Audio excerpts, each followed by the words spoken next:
The old woman's hand was ice cold. That was the first thing Yvain noticed. Not the torn hem of the woman's cloak, or the bruise darkening her left temple, or even the fact that she was standing barefoot on a forest path in the middle of autumn with leaves sticking to her skin like wet paper. It was the cold. The kind of cold that should not exist in a living body. Yvain had taken her hand without thinking, the way she always did when someone needed help, and the shock of that unnatural chill had traveled up her arm and settled somewhere behind her ribs like a warning she did not yet understand. Behind her, half a mile back through the trees, the bonding glade was alive with firelight and drumming and the joyful chaos of the autumn gathering. Every unmated wolf in Valdras had traveled there tonight. Every daughter, every son, every hopeful heart looking for the pull, the recognition, the moment when your wolf lifted its head and said, that one is yours." Yvain had not gone. She had planned to.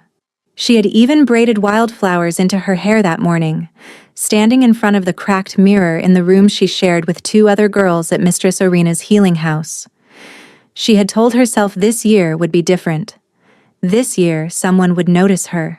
Someone would look past the flower-dusted apron and the herb-stained fingers and the fact that she had no family name, no bloodline, no pack to speak for her, and they would see her.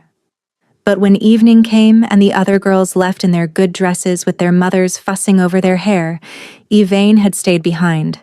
Someone had to watch the tinctures cooling on the back shelf.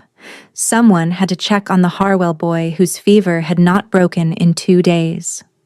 Someone had to be useful, because if she was not useful, she was nothing. That was the truth she carried like a stone in her chest. Quiet and familiar and so deeply embedded she no longer recognized it as pain. So she had stayed. And when she stepped outside to empty a basin of water and heard the thin, reedy sound of someone calling for help from the tree line, she had gone without hesitation. Now here she was, holding a stranger's frozen hand on a dark forest path, the sounds of the gathering fading behind her. And something about this moment felt like standing on the edge of a cliff she could not see. The woman was small, frail in a way that tugged at something protective in Yvain's chest. Her silver hair hung loose around a face that might have been beautiful once, all sharp cheekbones and clever eyes, though now those eyes were clouded with confusion and what looked like genuine fear. "Where am I?" the woman asked, her voice thin and trembling. "I was walking. I was going somewhere, and then the path changed, and I cannot remember." "You are near Brackenvale," Yvain said gently, steadying her with both hands now. "About a mile south of the village. Do you have people nearby? Someone I can send for?" The woman shook her head slowly. "I cannot remember." Yvain's healer instincts sharpened. Confusion, memory loss, a bruise on the temple, bare feet on rough ground. This woman had either fallen or been struck, and she had been wandering long enough to lose her shoes and most of the warmth in her extremities. "All right," Yvain said, keeping her voice calm and steady, the voice Mistress Arena had taught her to use with frightened patience. "You are safe now. My name is Yvain, and I am going to take you somewhere warm. Can you walk?" "I think so," the woman said. She took one step and her knees buckled. Yvain caught her, wrapping one arm around the woman's narrow waist. She weighed almost nothing. Her bones felt like kindling beneath the threadbare cloak. "Lean on me," Yvain said. "I have you." They moved slowly through the dark woods, Yvain half carrying the woman, stepping carefully over roots and stones. The sounds of the bonding glade grew fainter with every step, until all Yvain could hear was the rustle of leaves, the woman's shallow breathing, and the distant, mournful cry of a wolf somewhere in the hills. It took nearly 30 minutes to reach the healing house. By the time Yvain shouldered open the door and guided the woman inside, her own arms were shaking from the effort. She settled the woman into the cot nearest the fire and pulled a wool blanket up to her chin. Then she moved quickly, stoking the fire until it roared, heating water, preparing a compress for the bruise, and brewing a tea of ginger root and dried elderflower to chase the cold from the woman's blood. "Drink this," Yvain murmured, lifting the cup to the woman's lips. Slowly. The woman sipped. Some color returned to her cheeks. Her eyes cleared slightly, and she looked up at Yvain with an expression that was almost startled, as if she had not expected kindness. "You left the gathering," the woman said. "I can hear the drums from here. You should be there, not tending to me." Yvain smiled and tucked the blanket tighter. "The gathering will happen again next year. You needed help now." "But the bonding," the woman pressed, studying Yvain's face with an intensity that seemed out of place for someone who had been half dead with cold 5 minutes ago. "Every young wolf dreams of finding their mate at the autumn gathering. You gave that up to help a stranger?" Something twisted behind Yvain's ribs. She looked away, busying herself with rinsing the basin. "I am not the kind of girl wolves dream about," she said quietly, and she meant it to sound light, even funny, but it came out raw and honest in a way she had not intended. The woman was quiet for a long moment. "What is your name again, child?" she asked. "Yvain?" "Yvain," the woman repeated, and something shifted in her voice, something warm and deliberate and almost fierce. "I think you might be exactly the kind of girl wolves dream about. They just have not been paying attention." Yvain laughed softly, dismissing the words the way she always dismissed kindness aimed at her, like a stray dog flinching from an open hand. She checked the compress, adjusted the fire, and settled into the chair beside the cot. The woman's eyes drifted shut, and her breathing deepened into sleep. Yvain sat in the quiet, the drums of the bonding glade still faintly pulsing through the walls, and told herself she had made the right choice. Helping was always the right choice. It had to be, because if helping was not enough to make her matter, then nothing was. She did not know that the woman sleeping in her cot was not lost at all. She did not know that the bruise on her temple and the confusion in her eyes were real, but the circumstances that had brought her to that forest path were far more complicated than a simple fall. And she did not know that by morning, the most powerful wolf in the kingdom would be standing in her doorway, and nothing about her small, invisible life would ever be the same. Chapter 1. The pounding on the door came before dawn. Yvain jolted awake in the chair beside the cot, her neck stiff, her hand still resting on the compress she had been replacing through the night. The fire had burned down to embers, and the room was cold and gray with the first thin light of morning. The pounding came again. Not a knock, a demand. Yvain stood, her heart lurching, and crossed to the door. When she opened it, the morning air hit her face like a slap, but it was nothing compared to the sight that greeted her.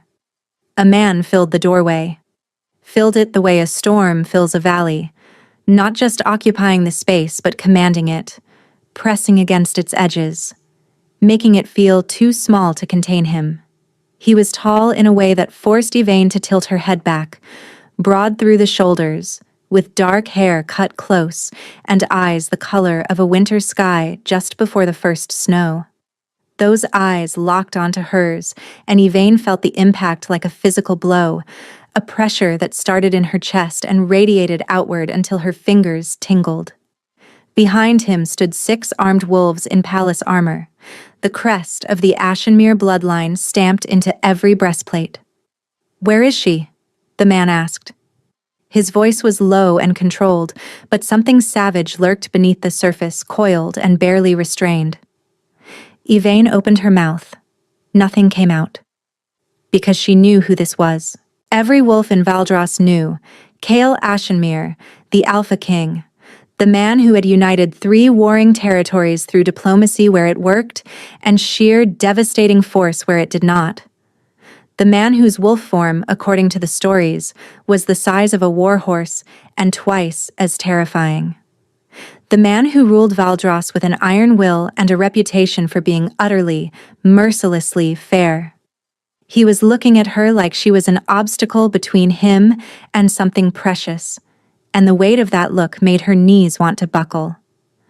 "The woman," he said again, his jaw tight, silver hair, small. She would have been confused, possibly injured. She went missing from her escort last night. "She is inside. She is safe." Something cracked in his expression. Not softness exactly, but the sudden release of a tension so profound that for one unguarded second, Yvain saw the fear that had been living behind those cold eyes. He pushed past her without waiting for permission, his shoulder brushing hers as he moved through the narrow doorway. The contact sent a jolt through her body that she did not have time to process because he was already across the room, already kneeling beside the cot, already taking the woman's hand in both of his. "Mother," he said, and his voice broke on the word. Mother. The woman she had found barefoot and freezing on a forest path. The woman she had carried through the dark and tucked into a borrowed cot and fed ginger tea was the Alpha King's mother. The woman stirred. Her eyes opened, unfocused at first, then sharpening as they found her son's face. "Kale," she said, and smiled. "I found the most wonderful girl." The king's head dropped forward. His shoulders shook once, just once, and then he composed himself with the rigid discipline of someone who considered vulnerability a debt he could not afford. "You left your escort," he said quietly.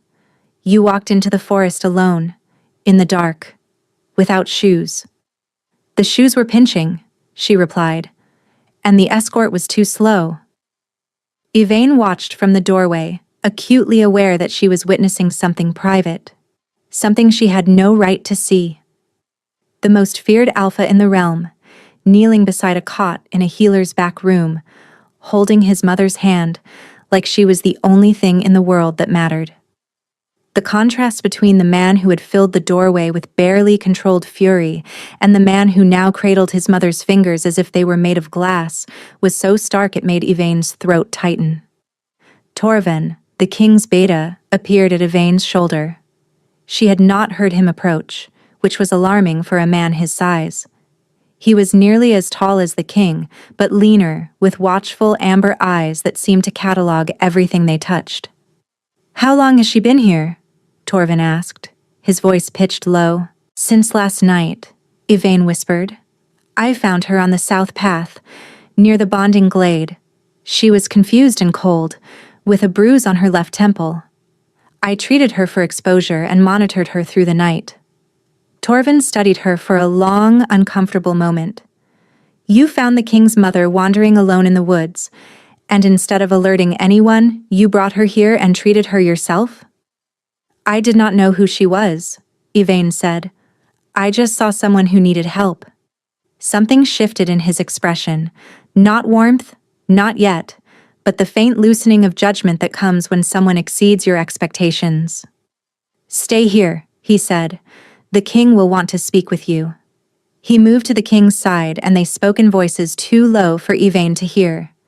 She watched Kale's head turn, watched his gaze find her across the room. Their eyes met, and something passed between them. Something electric and unnamed and terrifying. Then his expression closed like a door slamming shut, and he turned back to his mother. Yvain's wolf, dormant and disinterested her entire life, stirred. The sensation was so unfamiliar, so startling, that she pressed her hand flat against her sternum as if she could push it back down. She had felt nothing at 13 gatherings, nothing at 13 bonding fires. Her wolf had slept through every one of them without so much as a flicker of interest, and Yvain had long since accepted that she was simply not the kind of wolf who found her mate. Some wolves did not. It was rare and lonely, but it happened. And now it was awake, alert, straining toward the man across the room with a pull so fierce it stole her breath. "No," Yvain told herself firmly, "absolutely not." But the pull did not listen. Chapter 2. The king's party did not leave. Yvain had expected them to bundle Matilda into a carriage and vanish back to the capital within the hour. Instead, Kale sent 3 of his guards to ride ahead with a message while he remained at the healing house, sitting beside his mother's cot with the steady vigilance of someone who appeared to have nowhere else to be. This was clearly untrue. He was the king. He had everywhere to be. Mistress Arena arrived at sunrise, took one look at the armed wolves stationed around her front door, and walked inside without breaking stride.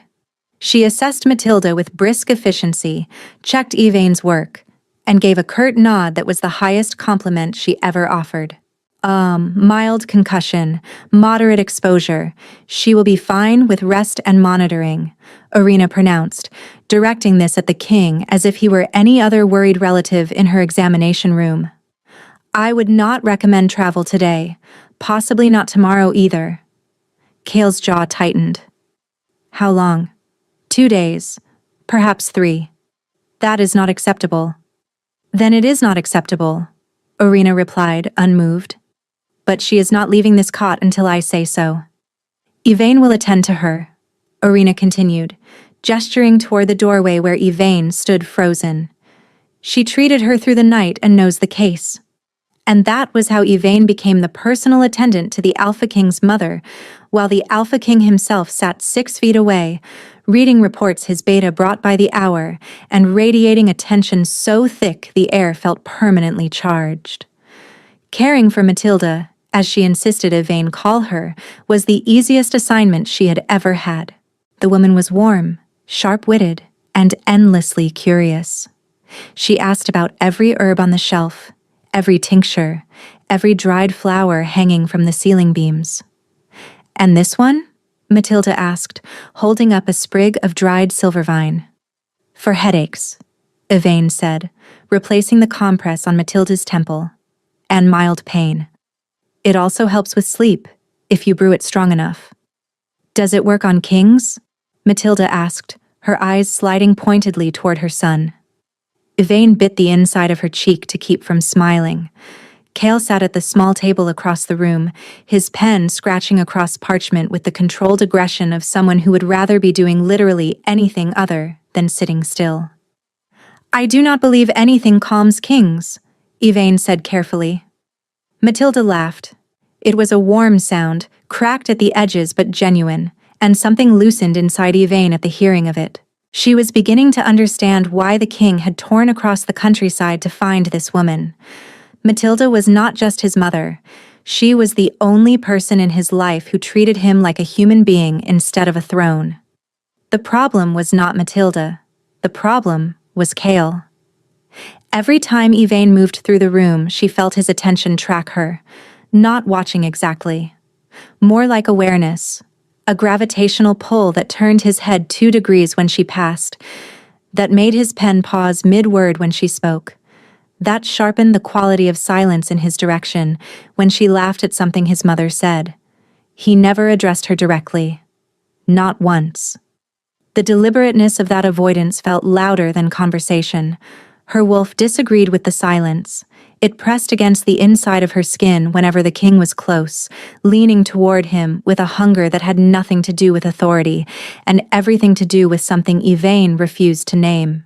On the second morning, Yvaine was changing the dressing on Matilda's temple when the woman caught her wrist. "You feel it," Matilda said quietly. Not a question. "The pull. Toward my son. You feel it, and you are pretending you do not." Yvaine's face burned. She opened her mouth to deny it, but no words came. "I am nobody," she whispered instead. "I have no family, no pack, no name that means anything to anyone. Whatever I feel does not matter because it cannot go anywhere." Matilda's grip tightened. "I was nobody once too. Before I was the king's mother. Before the crown and the politics. I was a tanner's daughter from a village smaller than this one, and the old king's advisor spent 3 years trying to convince him I was not enough." She paused. "He said, 'The wolf does not choose by bloodline. The wolf chooses by soul.'"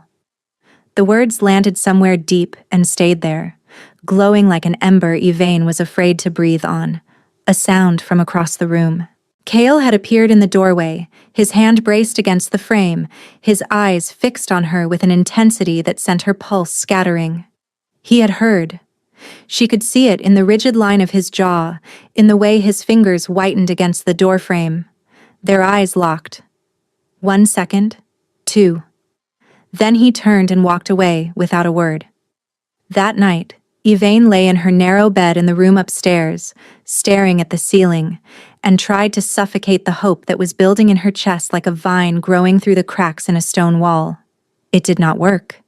And downstairs, Torvin leaned against the doorframe of the small room where the king sat alone by the dying fire. "You know what she is," Torvin said quietly. Cale did not answer for a long time. When he finally spoke, his voice was rough and raw with something that sounded like grief. "She deserves better than this," he said. "That is not your decision to make," the beta replied. The fire cracked. The silence stretched. And somewhere in the dark, a bond that neither of them had chosen continued to pull. Chapter 3. Matilda recovered faster than expected. By the third morning she was sitting up, color restored, arguing with Irina about whether she was well enough to walk in the garden. She won, because Matilda won every argument, and Yvain found herself guiding her through the small herb garden behind the healing house, one arm linked through hers, the autumn sun warm on their faces. Cale followed at a distance. Always at a distance. "He is watching you again," Matilda murmured, patting Yvain's arm. "He is watching you," Yvain corrected, "making sure you do not fall." "Child, I have been walking for 67 years. He is not watching me." Matilda stopped beside a patch of wild thyme. "Tell me about your parents," she said, the shift so casual it almost masked the weight of the question. Yvain stiffened. "There is not much to tell. I was left at the gate of this village when I was a few days old. No note, no name, no explanation. Mistress Irina took me in because no one else would." "And you have been earning your place ever since," Matilda said, not unkindly. "Every task, every patient, every late night. You have been trying to prove that you deserve to exist. That if you are useful enough, it will make up for the fact that someone left you behind." Yvain stopped walking. Her eyes burned. She did not cry. Not here. Not with the king standing 30 paces behind them, but the tears were close, pressing with a force that made her jaw ache. "I am not saying this to hurt you," Matilda said softly. "I am saying this because my son does the same thing. He carries the weight of every decision, every loss, every life trusted to his care. He believes that if he works hard enough, sacrifices enough, he can earn the right to the crown he inherited, as if worthiness is a debt that can never be fully paid." Yvain looked over her shoulder at Cale. He stood motionless on the garden path, a silhouette against the morning light. Even from this distance she could see the loneliness of a man surrounded by people but known by none of them. Something in her ached for him. Not the pull of the bond, though that was there too, constant and maddening. Something quieter and older. The simple recognition of a wound she shared reflected back to her in the rigid posture and untouchable silence of a man who carried everything and held nothing. "You are alike," Matilda said, "both of you earning what should simply be given." The fourth day came, and Matilda was cleared to travel. Irina announced it at breakfast with her usual bluntness, and the words landed in Yvain's stomach like cold water. She helped Matilda dress for the journey, fastening the clasps of a traveling cloak finer than anything she had ever touched. The fabric was soft enough to make her fingertips ache with awareness of the distance between this world and her own. Her fingers trembled on the last clasp as she realized with a sickening lurch that this was ending. The king's party would leave. Matilda would return to the capital, and Yvain would go back to her narrow bed and her invisible life, and the brief, agonizing window in which the world had felt larger would close forever. She would not cry. She had decided that much. "Thank you," Yvain said, her voice steady despite the fissure opening inside her. "For being kind to me." Matilda took her hands. You gave me warmth when I was cold, and kindness when I was frightened, and your own bed when you had nothing else to offer. That is not small. Do not make it small." The carriage was waiting in front of the healing house. The guards had mounted. Everything was ready. Cale stood on the path between the carriage and the front door, his back to Yvain, speaking in low tones with his beta. She watched him from the doorway and memorized the breadth of his shoulders, the way the morning light caught in his dark hair, the sound of his voice, even though she could not make out the words. She was memorizing him the way you memorize something you know you are about to lose.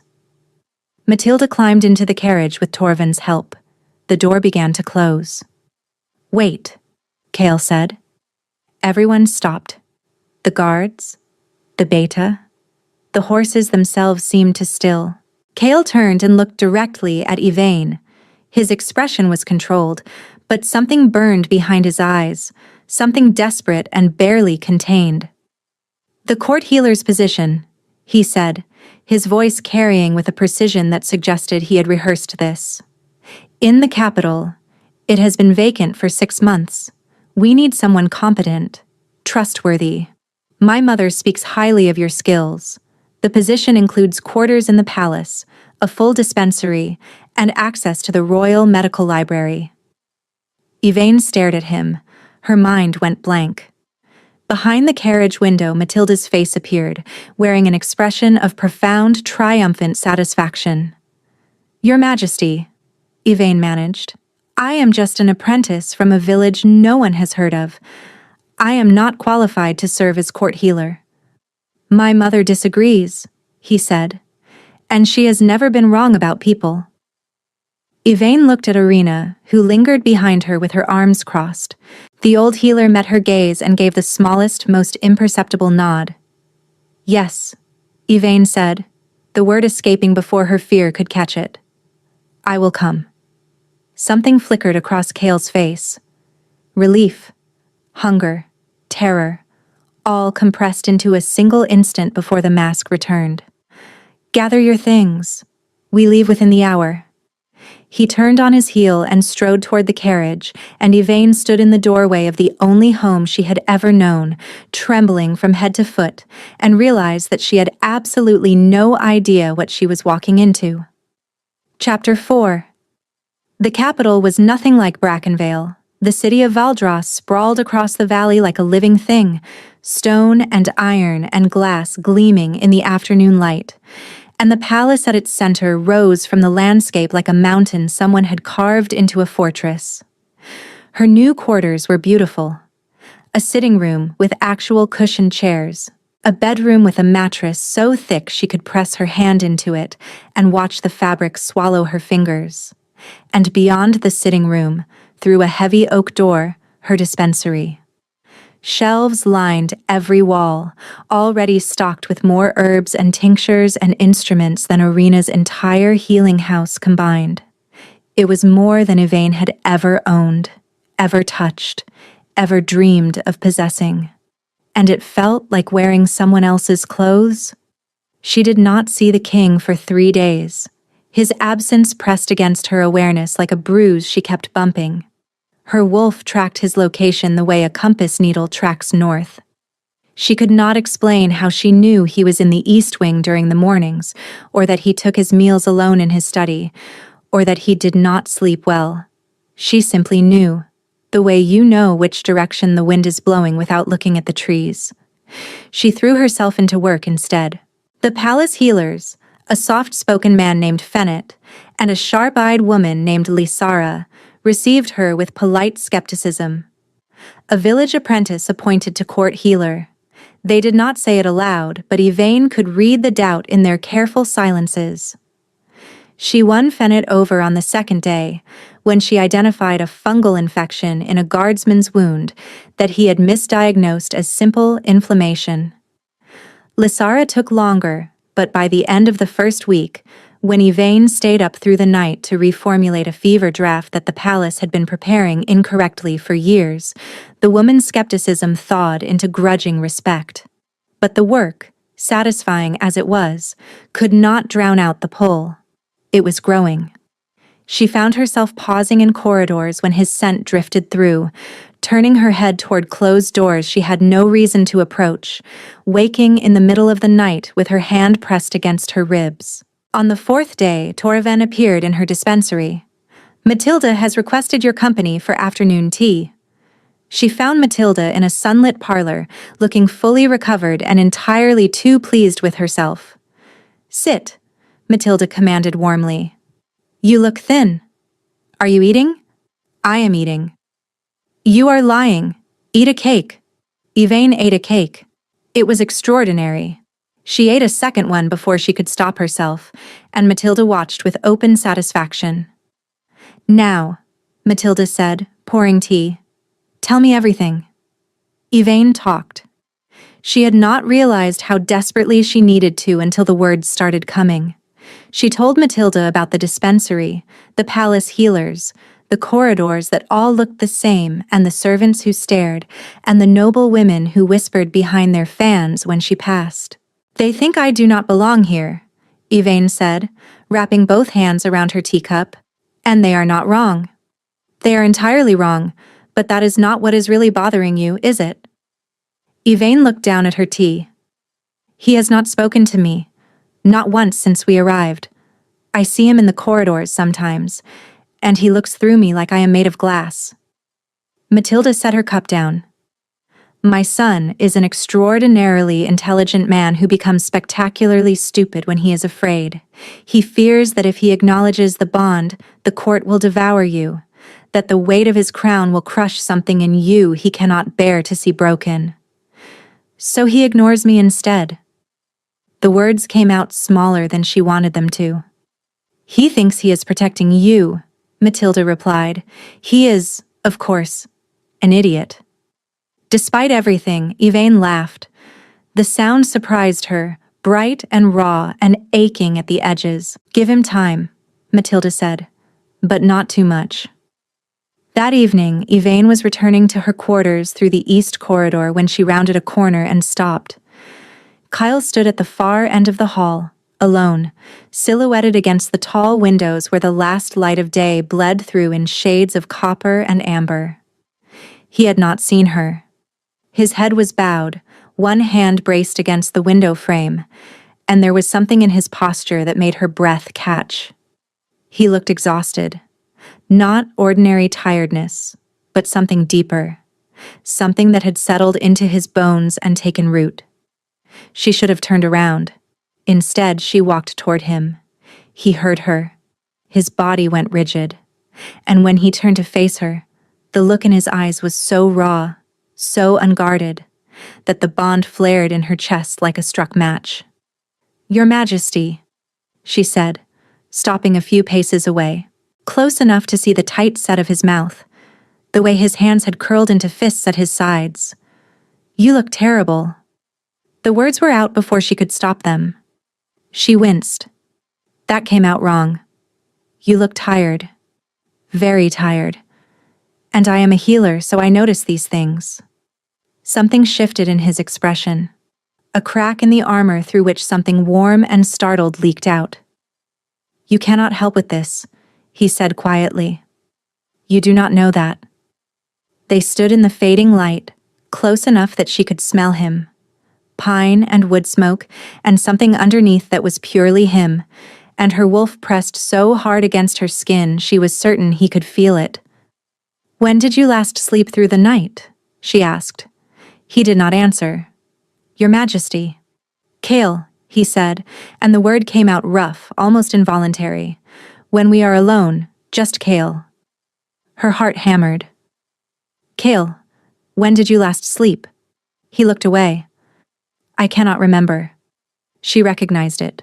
Not just the exhaustion, but the particular brand of stubborn, self-destroying pride that refused to ask for help because asking meant admitting weakness, and admitting weakness meant becoming a burden. She knew it because she carried the same wound. "Good night, Yvain," he said.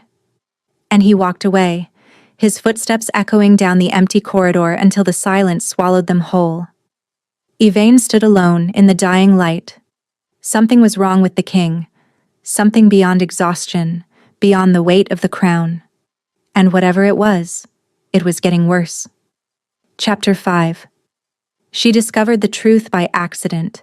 3 weeks into her position at the palace, Yvain was conducting nightly rounds through the lower ward, checking on a guard who had taken an arrow through the shoulder during a border skirmish, when she heard the screaming. It was faint, muffled by stone walls and distance. But Yvain had spent her life in a healing house, and she knew the sound of someone in agony the way other people knew birdsong. It was unmistakable. She followed it through corridors she had not yet explored, past the council wing, past the royal apartments, until she reached a heavy door flanked by 2 guards who looked deeply uncomfortable. "What is happening in there?" Yvain demanded. "Nothing you need to concern yourself with, healer." Another scream, low, guttural, torn from a throat that was trying desperately to stay silent. The sound vibrated through the door and into Yvain's body, and her wolf surged forward with such violence that she staggered, because she knew that voice. "Open this door or I will open it myself, and you will have to explain to the king's beta why you laid hands on the court healer." She did not wait. She pushed past them, shoved the door open, and froze. The room was dark. Furniture had been overturned. A chair splintered against the far wall, a table lying on its side with papers scattered like fallen leaves. And in the center of the destruction, on his knees, was Kale. He was shirtless. His skin gleamed with sweat in the dim light, and she could see the muscles in his back and shoulders contracting, locked in some kind of spasm. His hands were pressed flat against the stone floor, fingers splayed, claws half extended in a partial shift that should not have been possible. Wolves shifted fully or not at all. This between state meant his wolf was trying to tear free of his body, and his body was refusing to let it. "Get out!" Kale growled without looking up. His voice was barely human. Yvain did not move. "Get out," he said again. And this time the snarl beneath the words rattled the glass in the windows. Yvain knelt. She lowered herself to the floor slowly, deliberately, the way Arena had taught her to approach a wounded animal, making herself small, non-threatening, present. She was terrified. Her hands were shaking and her heart was slamming against her ribs. But her wolf was calm, calmer than it had ever been, and it pressed forward with an absolute certainty that overrode every rational thought in her head. "Kale," she said softly, "look at me." His head lifted. His eyes were wrong, not the winter sky gray she knew, but something luminous and fractured, the wolf and the man fighting for control behind his irises. His lips pulled back from teeth that were too long, too sharp. "What is happening to you?" she whispered. He shook his head. "It passes. It always passes. Just leave." "How often?" He did not answer. "How often, Kyle?" "Every night." Her blood went cold. Every night. She thought of the exhaustion carved into his face, the way he carried himself like a man held together by willpower alone. This was not insomnia. His wolf was at war with his body, and it was tearing him apart from the inside. "I am going to touch you," she said. "Do not bite me." A sound escaped him, something too broken and bitter to be called a laugh, but too close to deny. "I cannot promise that." She reached out anyway. Her hand found his shoulder, and the moment her skin met his, 2 things happened simultaneously. His wolf recoiled. She felt the savage, clawing presence that had been shredding him from within suddenly flinch backward. The tension in his muscles released so abruptly that he nearly collapsed forward. And the bond ignited. Not the quiet pull she had been feeling for weeks.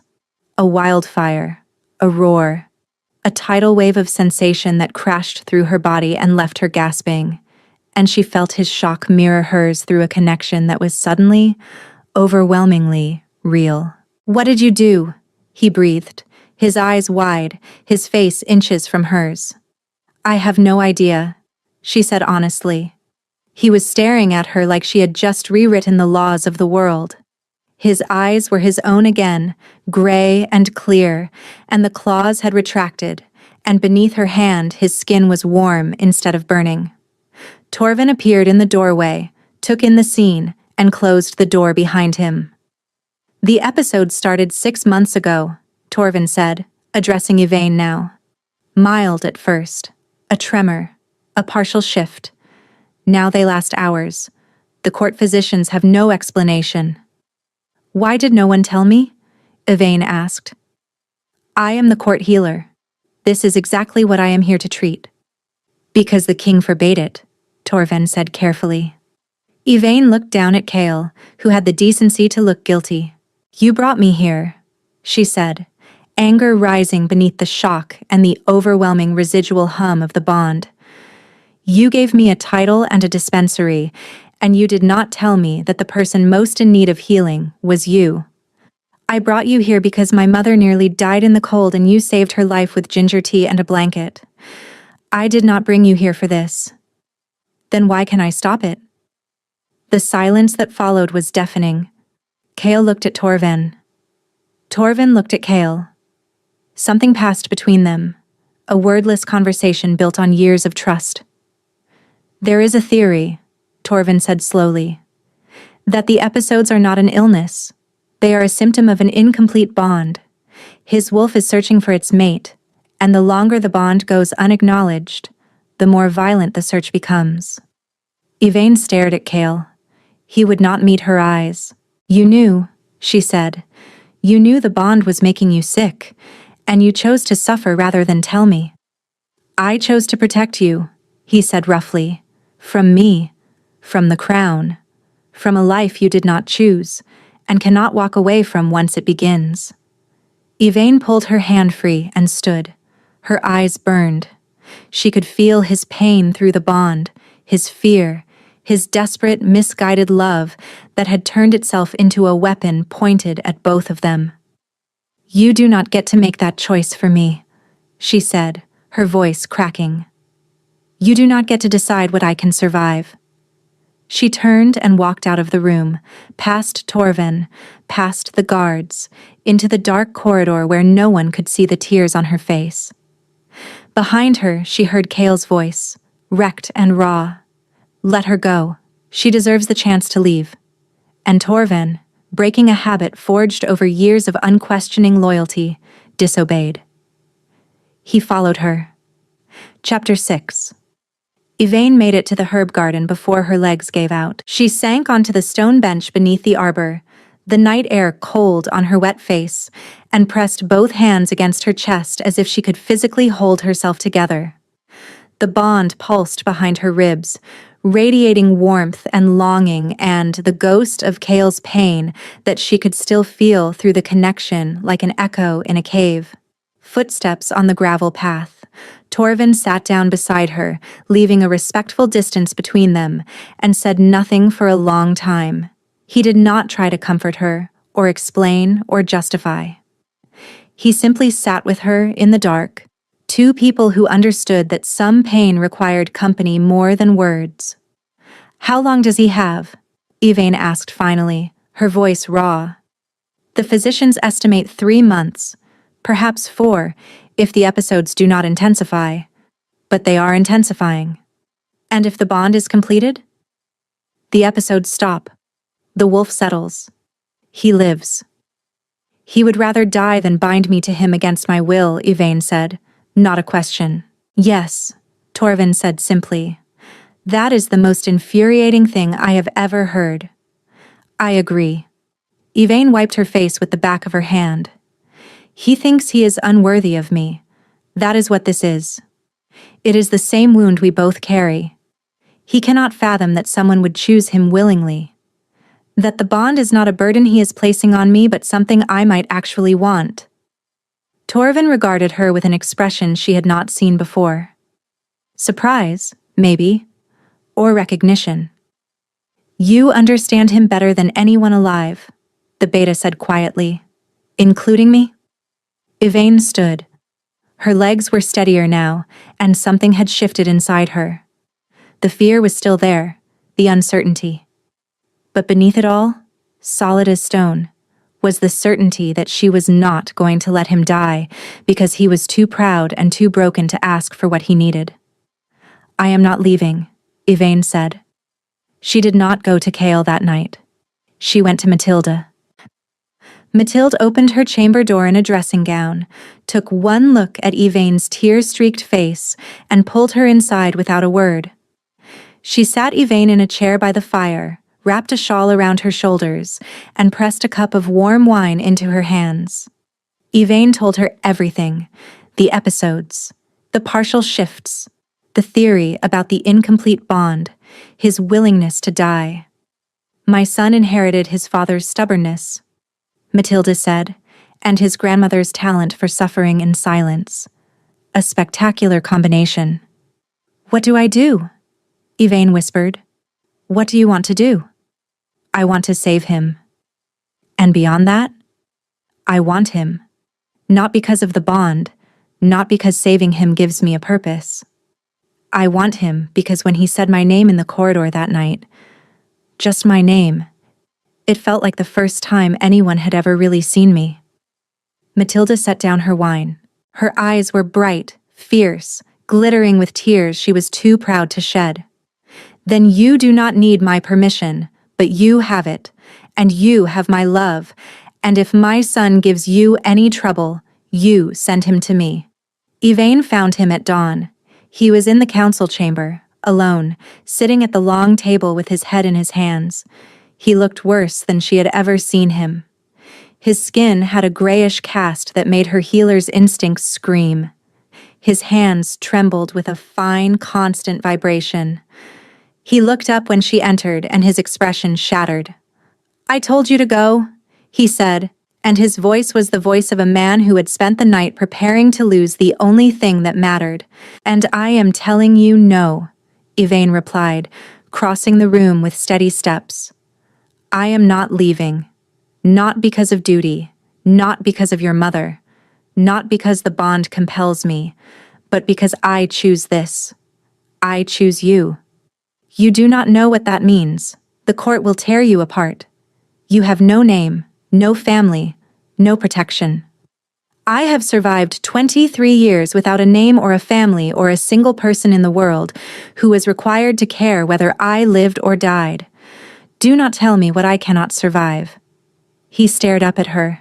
This enormous, powerful man who ruled a kingdom and could not rule his own heart, and something in his expression crumbled. "I am dying, Yvain," he whispered. "I know. That is why I am here." She reached out and placed her hand on his cheek, and the bond surged between them like a river breaking through a dam. She felt his wolf settle, felt the trembling in his hands go still, felt the agony of weeks ease into something warm and steady and whole. His eyes closed. He turned his face into her palm and breathed her in, a long, shuddering inhale that seemed to pull him back from whatever edge he had been standing on. "Stay," he said. Not a command, a plea. "I already told you, I am not going anywhere."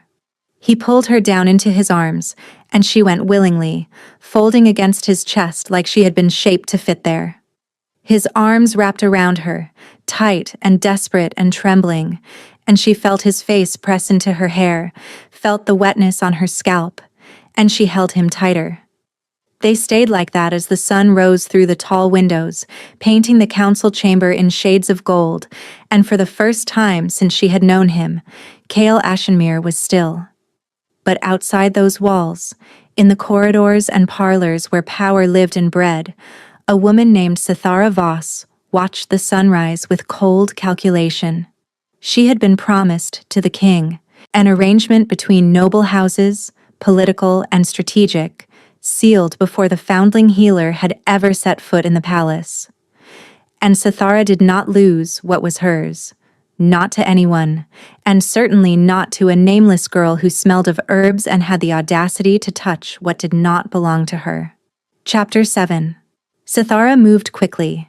Within 2 days, the whispers had turned into a roar. The court hummed with outrage, carefully stoked and strategically directed. A foundling with no bloodline, chosen over a daughter of the Voss house. It was an insult to every noble family in Valdras, and Sithara made certain they felt it. Yvain heard the rumors through the walls, that she had bewitched the king with herbs, that she had seduced him during his episodes, taking advantage of his weakened state, that she was barren, cursed, unworthy. Each accusation landed like a stone thrown at glass. She did not break, but she cracked. Kale noticed. The bond made it impossible not to. "I will address the court and make the position clear," he told her, pacing the length of his study. "And say what? That the king commands them to accept me? You cannot force respect, Kyle. You can only earn it. You should not have to earn the right to exist in your own home."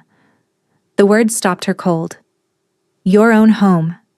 He had said it without thinking. The way you say things that are so deeply true they bypass the brain entirely and come straight from the marrow. "Cythera will petition the council," Torven informed them that evening, his expression grim. "She intends to invoke the old law, contested claim of mate. If the council rules in her favor, the bond cannot be completed without unanimous consent from the noble houses." "That law has not been invoked in 200 years, Kale said dangerously. "She is not trying to win the petition," Torven replied. "She is trying to delay. Every day the bond remains incomplete, you get worse." Yvain had seen the episodes growing more violent. 2 nights ago, his eyes had been fully wolf for nearly a minute before her touch brought him back. His control was eroding. Cythara knew. She was counting on it. "There is another way," Yvain said quietly. Both men turned to her. "The old law requires a contested claimant to demonstrate a prior bond. If Cythara has no bond with Kyle, the petition is invalid." Torven's eyebrows rose. "You have been reading the legal texts." "I have been reading everything. When I do not know what to do, I work."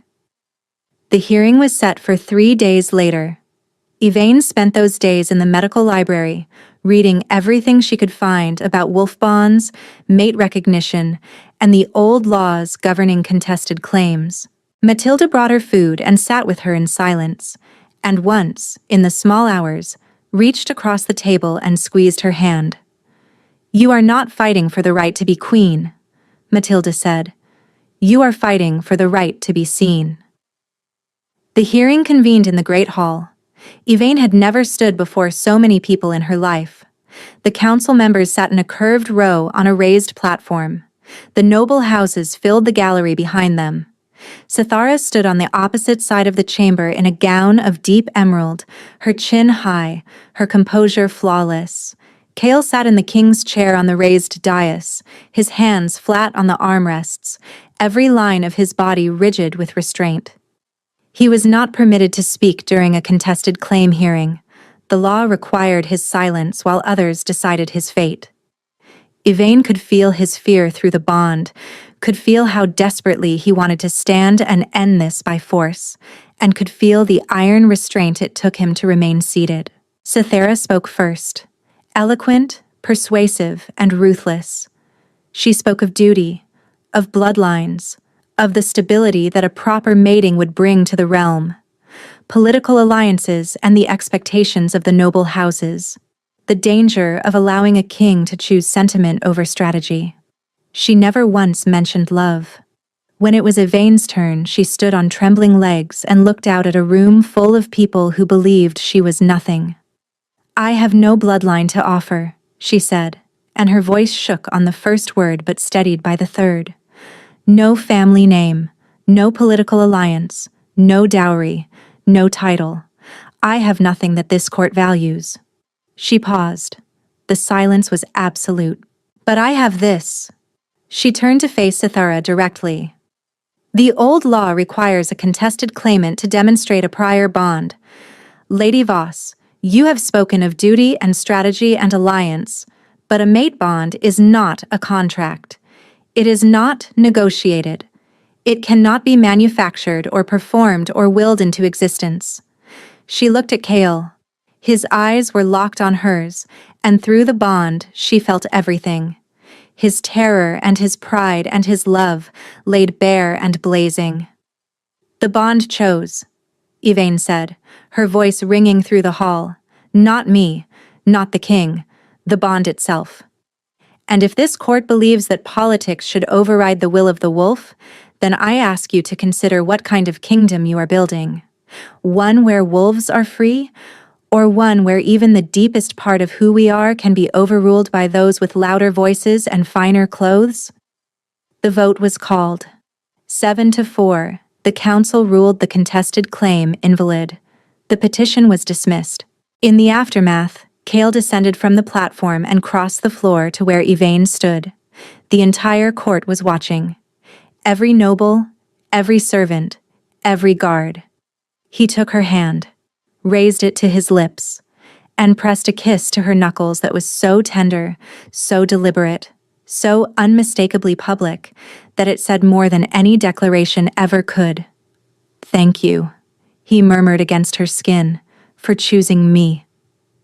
That night, in the privacy of his chambers, with the fire burning low and the palace finally quiet, Yvain placed her hand over Cale's heart and felt the bond complete itself. Not with ceremony, not with spectacle. Just two people who had spent their lives earning the right to exist, finally allowing themselves to simply be. His wolf settled. The trembling stopped. And when he fell asleep with her pressed against his chest, his breathing deep, and even for the first time in months, Yvain lay awake in the dark and let the tears come. Not from sadness, from the overwhelming, terrifying, extraordinary relief of being home. Epilogue. The episodes did not vanish overnight. Healing, real healing, was slow and stubborn and refused to follow a straight line. Some nights were peaceful. Others, Cale woke gasping, his wolf surging beneath his skin, and Yvain was there. She was always there. Her hand on his chest, her voice in the dark, steady and sure. The court adjusted. Not gracefully and not all at once, but Yvain's skill as a healer won allies that her title as the king's mate could not. She treated a councilman's daughter through a fever that 3 physicians had failed to break. She reorganized the palace dispensary. She trained Fena and Lysara in techniques Arena had perfected over decades. Sithara Voss left the capital without farewell. Matilda, predictably, was insufferable about the whole thing. She told anyone who would listen that she had known from the moment Yvain took her hand on that dark forest path. "I was not actually lost," Matilda confessed one afternoon over tea, her eyes sparkling with mischief. Yvain stared at her. "What do you mean you were not lost?" "I may have wandered from the escort on purpose, to see who would come. The concussion was an unfortunate encounter with a tree root I did not anticipate, but the wandering was entirely intentional." Yvain opened her mouth, closed it, and laughed until her ribs ached. Months later, on a morning so ordinary it felt sacred, Yvain woke to pale light and the sound of steady breathing beside her. Cale was still asleep. His face was peaceful. One hand rested on her hip, warm and certain, holding her even in dreams. She watched him for a moment. This man who had been tearing himself apart when she found him. This king who had been so afraid of burdening her that he had nearly died rather than ask for help. He was not fixed. Neither was she. But they were whole. Yvain closed her eyes, settled against his chest, and slept. Thank you so much for listening. I will see you very soon for the next one.